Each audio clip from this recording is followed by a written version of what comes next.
moment. How do I turn this shit around? Whoa. What the hell? That's the horizon I was talking about, you see? That's the horizon. You see, it's an aggregate and it ends. And behind it is a two-dimensional. It becomes two-dimensional at the very end. It becomes two-dimensional. It's only 3D because you can touch it and it's close to your senses. But away from your senses, the further a thing goes away from your senses, the more abstract it becomes. The more theoretical it becomes. It actually becomes abstract. It's not that you can't grasp it only, but that it actually is now abstract. Now the contradiction is that once you get there, all of a sudden it's no longer abstract because you are now in the area where you can come interact with things and therefore things are concrete. These are different forms, mediations, different dimensions of the two aspects of essence, the two aspects of substance, you can say, the parts of it, corporeal versus non-corporeal, bodily versus non-bodily.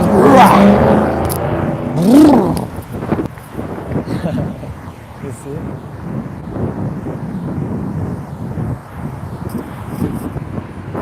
Bodily or non-bodily.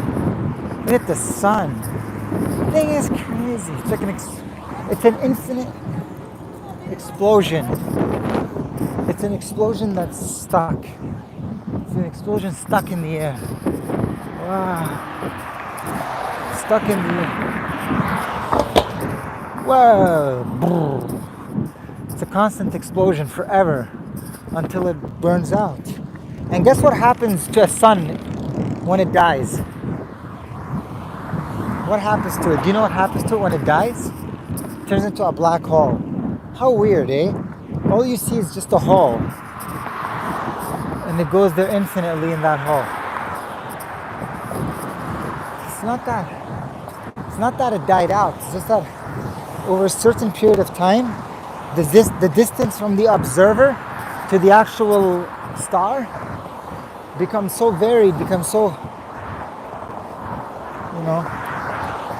so differentiated that they become so far away from each other that both are no longer in the same dimension. One cannot conceive of the other. The sun cannot conceive life into being, and life cannot conceive the star in terms of its perception. And that's the craziest. We are in like the future, or the process towards it, whatever that means, the very particular historical period in time.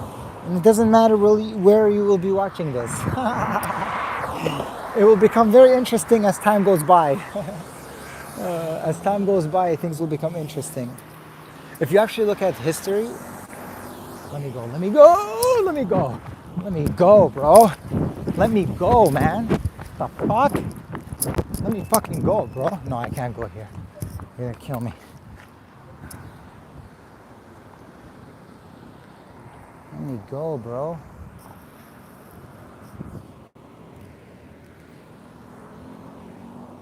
Okay, let's take the risk. Fucking if we die, we die.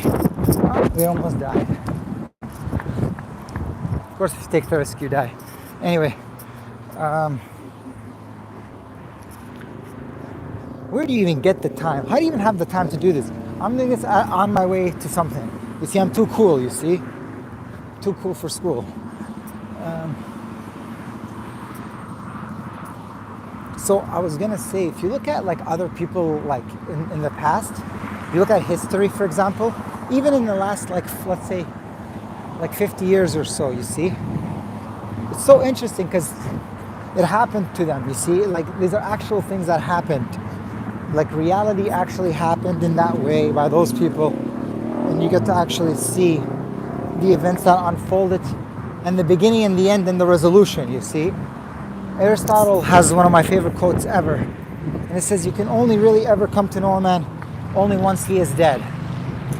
Only once a man has died, you can truly know who he is.